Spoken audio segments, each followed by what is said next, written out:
When we talk about poverty, what's the first thing that comes to mind? Usually, it's a lack of money. But what if that's only scratching the surface? What if the real trap isn't just about an empty wallet, but about an overloaded mind?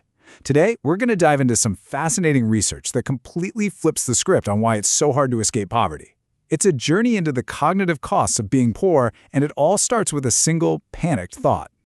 So, let me introduce you to Eve.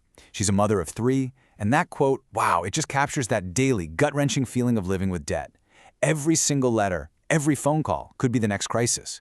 Her story isn't just about financial stress. It's about being in a constant state of mental siege, a feeling I think a lot of people can sadly relate to. And Eve's story, it forces us to ask a really tough question, one that's been at the center of the poverty debate forever. Is it all just a matter of making bad decisions? This idea has shaped policies and public opinion for, well, centuries. You know, for a long time, the prevailing view has been that poverty is somehow a character flaw. The idea that if people just worked a little harder, or saved more money, or just had more self-control, they could pull themselves up by their bootstraps. It's a simple explanation, and for some people, it's a comforting one. But is it actually true? Well, some groundbreaking new research is telling a totally different story. Scientists are starting to look at poverty not as a failure of character, but as a failure of context. They have a name for it: the scarcity trap. And here is the absolute game changer. A study out of the National University of Singapore found that the constant stress of being in debt doesn't just feel bad, it actively harms your ability to think clearly and make good decisions. So get this, it's a complete reversal of cause and effect. It's not that bad decisions cause poverty, it's that the condition of poverty can cause bad decisions. And what's really fascinating here is just how specific these effects are. The study found that debt creates that severe anxiety we saw with Eve. It literally saps your mental energy, leaving less brain power for everything else. Focusing at your job, planning for the future, even just helping your kids with homework. It is, for all intents and purposes, a tax on your brain. So how does this brain tax actually work?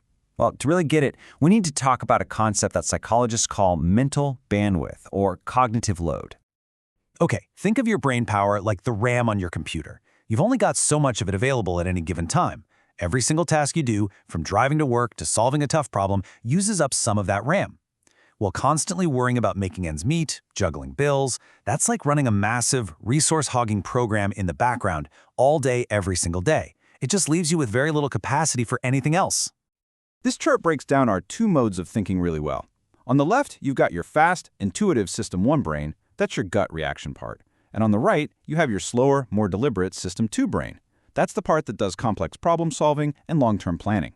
The scarcity trap is like a constant drain on that System 2, leaving it depleted and making it incredibly difficult to plan your way out of a crisis. I absolutely love this quote from Nobel Prize-winning economist Esther Duflo because it just hits the nail on the head. For many of us, the right path is the default path. Our salary gets automatically deposited, our retirement savings are automatically deducted, but for people in poverty, every single one of those decisions requires enormous effort and calculation. There are no good defaults. And this insight, it doesn't just diagnose the problem, it points us toward a whole new kind of solution. So, if the problem is a tax to mental bandwidth, what's the solution? Well, it might not be about teaching people to have more grit or self-control. It might actually be about designing systems that demand less of them in the first place. Here is a fantastic example: the Save More Tomorrow program. Instead of asking people to save more money right now, which is really hard, it asks them to commit to saving more in the future when they get a raise. See what it does? It completely bypasses the need for immediate self-control and works with our human psychology, not against it. And the results? They speak for themselves. Pension contributions quadrupled. Just incredible. And you can apply this same logic to so many different areas. Instead of complicated financial literacy courses, just teach a few simple, memorable rules of thumb. Instead of 100-page forms, pre-populate them with information the government already has. Even simple things like text message reminders for appointments can have a huge impact. The whole idea is to make the right choice the easiest choice. This brings us to the big takeaway from all of this research. Maybe we need to stop blaming individuals and start taking a hard look at the design of the systems they're forced to navigate every day. So the bottom line is this: good policy, good services, good support, they shouldn't just provide resources, they should conserve them. The ultimate goal should be to minimize that cognitive load of being poor, to reduce the mental tax of just getting by, so that people have the brain power left over to actually get ahead. And that leaves us with one final thought to chew on. You know, we've spent decades trying to fix people. What if we've been focused on the wrong thing all along?